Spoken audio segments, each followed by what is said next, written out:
টিংখাং সমষ্টিৰ চহৰিকটা কৈৱত্য গাঁৱলৈ বুঢ়ীদিহিং নদীৰ গৰাখহনীয়াই আনিছে তীব্ৰ ভাবুকি। বহু হেক্টৰ কৃষিভূমি জাহ গৈছে নদীৰ বুকুত।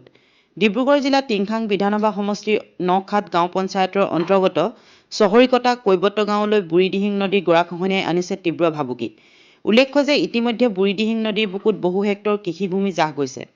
সময় থাকোঁতে বিভাগীয় কৰ্তৃপক্ষই গৰাখহনীয়া ৰোধ নকৰিলে বৃহত্তৰ চহৰিকটা অঞ্চলটোৰ লগতে লেঙেৰী অঞ্চললৈও তীব্ৰ ভাবুকি নামি আহিব।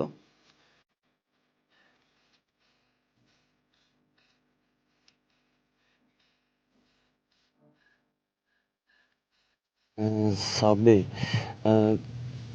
এই গৰাখহনীয়াটো মানে বুঢ়ীদিহিং নদীৰ যি গৰাখহনীয়া চলি আছে, আমাৰ এই নদী কাষৰ আমাৰ এই কৃষি প্ৰধান গাঁওবিলাকৰ আমাৰ এটা ডাঙৰ আমাৰ মনত শংকা আছে।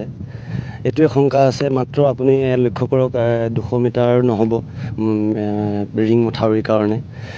যদি আৰু কিছুদিনৰ পিছত যদি এনেকৈ যদি গৰাখহি থাকে, চৰকাৰৰ যদি কোনো বিষয়ববীয়াই যদি এই কথাটো যদি গুৰুত্ব নিদিয়ে, তেনেহ'লে আমাৰ এই কৃষি প্ৰধান আমাৰ এই গাঁওখনৰ কোনো অস্তিত্ব নাথাকিব।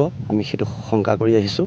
গতিকে আমি আপোনালোকৰ আমি চেনেলৰ মাধ্যমেৰে আমি চৰকাৰৰ বিষয়ববীয়াসকলক আমি অনুৰোধ জনাইছোঁ, তেওঁলোকে যাতে আমি বাৰম্বাৰ আমি তেওঁলোকক অৱগত কৰি আছোঁ।